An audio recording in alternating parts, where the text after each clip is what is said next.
ನಮಸ್ಕಾರ ದೊಡ್ಡ ಮಂದಿಗೆ welcome back to Sam Cute YouTube channel. ಇನ್ನೂ ಯಾರನ್ನ ಚಾನಲ್ ಸಬ್ಸ್ಕ್ರೈಬ್ ಆಗಿಲ್ಲ, ಈಗ ಸಬ್ಸ್ಕ್ರೈಬ್ ಆಗಿ ಹಾಗೂ ಬಾಜು ಕಾದಿರೋ ಗಂಟಿನ ಹೊಡೆಯಿರಿ. ಬೆಲ್ ಐಕಾನ್ ಪ್ರೆಸ್ ಮಾಡಿ. ಟ್ಯಾಂಕ್ ಚಿನ್ನ, ಈ ಪ್ರೀತಿ ಪ್ರೋತ್ಸಾಹ ಬೆಂಬಲ ಹಿಂಗೆ ಇರ್ಲಿ ಚಿನ್ನ, ನಾ ಸಾಯೋವರೆಗೂ ಬರೆಯಲ್ಲ ಚಿನ್ನ. ಥ್ಯಾಂಕ್ ಯು ಚಿನ್ನ, ಥ್ಯಾಂಕ್ ಯು ಅಪ್ಪಿ. ಬಲೆ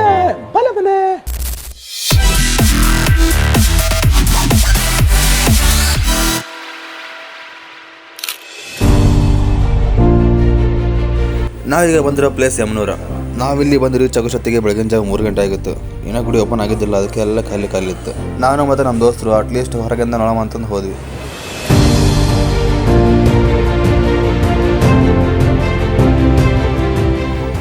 ಹೊರಗಡೆಯಿಂದ ದರ್ಶನ ಮಾಡ್ಕೊಂಡು ಮತ್ತೆ ಬೆಳಗ್ಗೆ ಬರೋಣ ಅಂತ ರೆಸ್ಟ್ ಮಾಡೋಕ್ಕೆ ಹೋದ್ವಿ. ದೋಸ್ತರು ಜೊತೆಗಿದ್ದರೆ ನಿದ್ದೆ ಆಗೋದೇ ಇಲ್ಲ. ಮಾತಾಡ್ತಾ ಬೆಳಗ್ಗೆ ಆಗೇ ಬಿಡ್ತು. ಸ್ನಾನ ಮಾಡ್ಕೊಂಡು ದರ್ಶನಕ್ಕಂತ ಗುಡಿಗೆ ಹೋದ್ವಿ. ದರ್ಶನ ಮಾಡ್ಕೊಂಡು ಬರೋದ್ರಲ್ಲಿ ಎಲ್ಲರಿಗೂ ಹಸಿವಾಗಿತ್ತು. ಅದಕ್ಕೆ ನಾವು ಸ್ನೇಹಿತರು ಹೋಟ್ಲಿಗೆ ಹೋದ್ವಿ. ಸ್ನೇಹಿತರು ಅಂದರೆ ನಮ್ಮ ಸ್ನೇಹಿತರಲ್ಲ, ಹೋಟೆಲ್ ಹೆಸರೇ ಸ್ನೇಹಿತರು.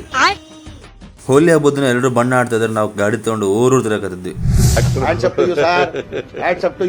ಏನೋ ಏನ್ ಸ್ಮಾರ್ಟ್ ಆಗಿದೆಯಲ್ಲಿ, ಆಫ್ರಿಕಾದಿಂದ ನಡ್ಕೊಂಡೇ ಬಂದ್ಬಿಟ್ಟಿಯೇನೋ.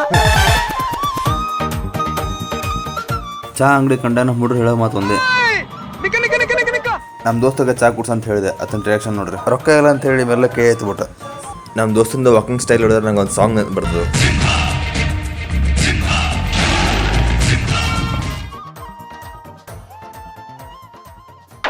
ತಿಂತೀಯಾ? ಟೇಸ್ಟೇ ಇಲ್ಲ. ನನಗಂತೂ ಈ ಜೀವನವೇ ಬೇಸರವಾಗಿ ಹೋಗ್ಬಿಟ್ಟಿದೆ.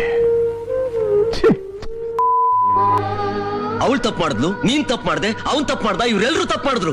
ನಾನೇನಯ್ಯ ತಪ್ಪು ಮಾಡ್ದೆ? ನಾನು ಎಲ್ಲಿ ತಪ್ಪು ಮಾಡ್ದೆ? ಚಹಾ ಕುಡಿದ್ಮೇಲೆ ನಮ್ಮ ಹುಡುಗ ಎನರ್ಜಿ ಹೆಂಗಿರುತ್ತೆ ನೋಡ್ರಿ.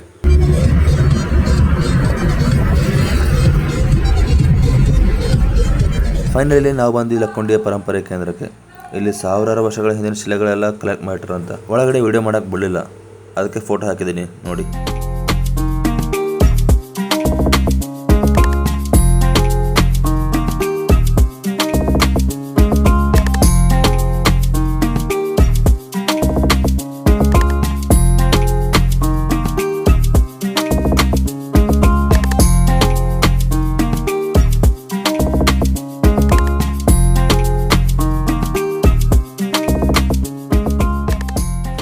ಇಲ್ಲಿ 50ಕ್ಕಿಂತ ಜಾಸ್ತಿ ಪುರಾತನ ಗುಡಿಗಳು ಮತ್ತು 100ಕ್ಕಿಂತ ಜಾಸ್ತಿ ಪುಷ್ಕರಣಿಗಳನ್ನ ನೋಡ್ಬೋದು.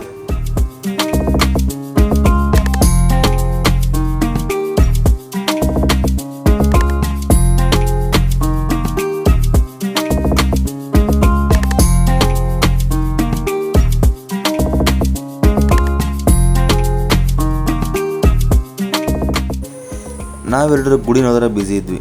ಬಟ್ ನಮ್ಮ ದೋಸ್ತ ನೋಡ್ರಿ, ತಾನೇ ಕಟ್ಟಿರೋ ಥರ ಪೋಸ್ಕೊಳತಾನ. ಆವತ್ತು ಇವರ ಮುಖದಲ್ಲಿ ಒಂದು ತೇಜಸ್ಸನ್ನು ನೋಡಿದೆ. ಏನನ್ನು ಸಾಧಿಸಿರೋ ಸಂತೋಷ ಇವರ ಮುಖದಲ್ಲಿ ತೇಲಾಡ್ತಾ ಇರೋದನ್ನ ಗಮನಿಸಿದೆ.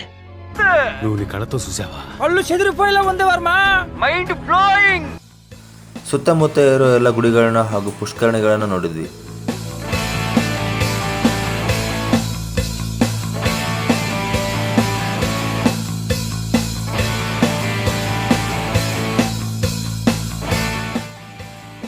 ಲಕ್ಕೊಂಡಿಯಲ್ಲಿ ಎಲ್ಲ ಪ್ಲೇಸ್ ನೋಡ್ಕೊಂಡು ಮತ್ತೆ ನಾವು ಹೊಂಟಿ ಗಂಗಾವತಿ ಕಡೆಗೆ.